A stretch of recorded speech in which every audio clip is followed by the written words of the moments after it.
Okay, isa pang tips or tip, bibigyan ko kayo ng idea, no? So, itong ginagamit ko, itong ating EP sound or F sound na F7, no, na ating audio mixer. So, ibig sabihin F7, 7 channel. Okay?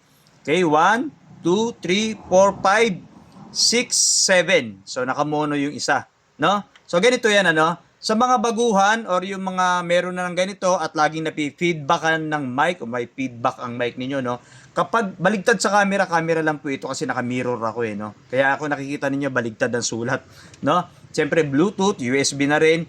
Okay, ang technique po para hindi kayo ma-feedbackan ng mic, no? Yung mga integrated amplifier po ninyo. O, halimbawa, kahit ano pong integrated amplifier, kahit power amplifier pa yan.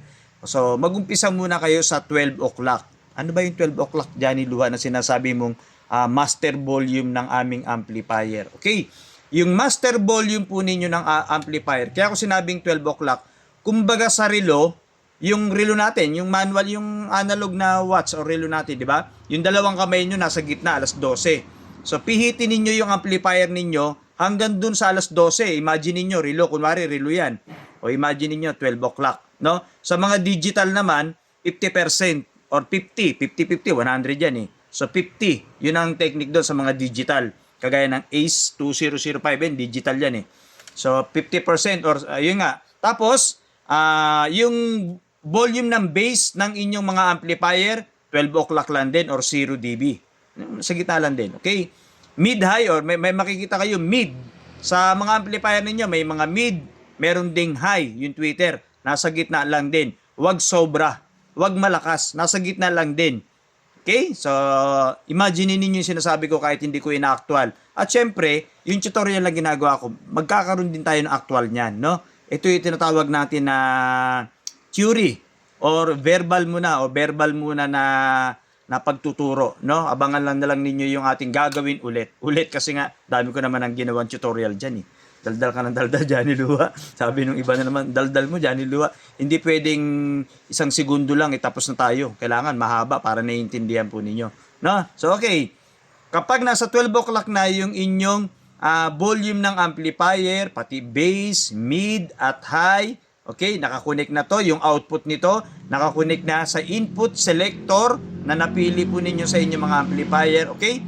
So, halimbawa, dito nakakonect ang inyong mga mic or yung videoke player or mga audio na ginagamit natin or audio source, yung mga pinanggagalingan po ng kanta. Smart TV, videoke player, no, mga component or yung mga computer ninyo, laptop, tablet, naka-Bluetooth kayo, USB man yan.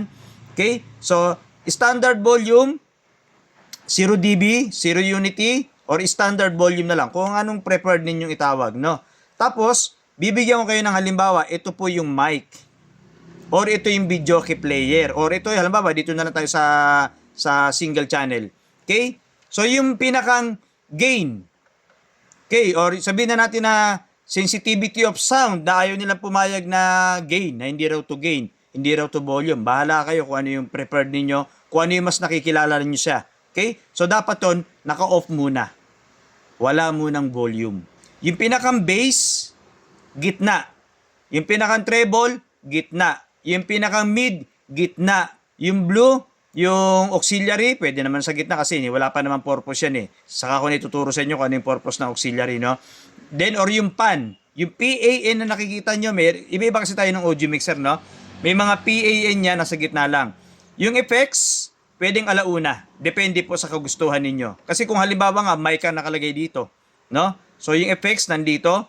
Okay. So, pag itong fader volume na yan, kapag yan ay tumunog na at nahihinaan po kayo, saka nyo lang po gagalawin ang gain. Okay? Halimbawa, microphone to, no? So, Johnny Luha, tinaas na namin, medyo nahihinaan pa kami. Ano bang dapat namin gawin? Okay? Saka nyo po kokontrolin yung gain. Hindi yung nakatatodo na ang gain ng iba. Tapos tinodo to, wala pa dun sa 0 dB. Ang lakas na, feedback na po yan. Kasi ito po ay multiplication or additional or tinatawag natin na nagmumultiply po ito ng tunog or sensitivity ng sound. Okay, ang mga gain. Baka kasi yung iba pihit lang ng pihit. Kaya ako tinuturo sa inyo, hindi po pwede na pihit lang kayo ng pihit. Kaya kayo nasusunugan ng amplifier or speaker ninyo kasi nga pihit lang ng pihit, tsambahan kung ano yung mapihit. Kung gumanda ang tunog, ayos. Hindi pwedeng ganon. Hindi natatapos ang obligasyon ninyo sa pagbili yung makapihit lang kayo. Dapat alam niyo mismo kada isang ganyan. Okay, uulitin natin ha. So, naka-off ang gain. Kapag nakontento na kayo, Johnny Luhan, lakas masyado, sa kanyo hinaan. Okay? Kung dito pa lang malakas na masyado, okay, di okay na, kontento na kayo. Okay? So, kasi, depende yan sa lugar, depende sa mga binili nyong amplifier, depende, laging depende, kasi hindi tayo pare-pareho ng ginagamit. Okay? So, ang gagawin ninyo, o halimbawa, nasa 0 dB na, Johnny Luhan, parang bitin eh, ang hina eh. Okay, sa kanyo galawin yung gain. Okay? Ganun lang po ang technique. Yung amplifier ninyo, naka-steady na lang doon, namamahinga na lang siya ron, no? Johnny Lua, ang lakas ng feedback, pwede nyo bawasan yung bass. Halimbawa, lakas ng feedback ng mic, pwede nyo bawasan ng bass. Pwede nyo bawasan ng high, ng mid-high. Depende po, papakinggan nyo lagi. Ang feedback po ay normal na nangyayari habang tayo ay nagsa-soundcheck. Pero hindi po normal ang feedback habang ilang oras ka na nagbibideo hanggang natapos na lahat, hanggang tulog na yung mga maoy. Maoy, no? Hanggang nakatulog na yung mga maoy, ay feedback pa rin ng mic. No, yun ang hindi normal. Okay? So, ang effects, depende po sa inyo kung gusto niyo sobrang effects or tama lang effects, no? So, yan po ang trabaho ng gain or ano pa bang gusto nating itawag? Ano pa bang gusto niyo itawag sa gain? Extra volume or sensitive ng sound. Depende kung saan kayo komportable, no? Kasi maraming specification to eh. So, may mga paliwanag yan eh. So, ganun lang gagawin niyo para wala kayong feedback ng mic. O, ang actual nito, abangan ninyo sa susunod ulit. I-update ko yung video. Kasi marami naman ako actual na ginawa dito. Itong EP Sound or F Sound na F7 na ating audio mixer, makaka-order kayo nito sa ating TikTok account, Johnny Luha po. I-search nyo lang yon at doon po kayo makakapag-check out. May mga yellow basket yon, i-click nyo lang po yun para nakakapag-check out kayo, no? So, para kahit nasa Luzon, Visayas, Mindanao kayo, pwedeng makarating sa inyo, 3 to 5 days lang yan. Or yung iba naman, nagwo-walk-in dito sa akin sa Valenzuela, di nabibigyan natin sila ng audio mixer.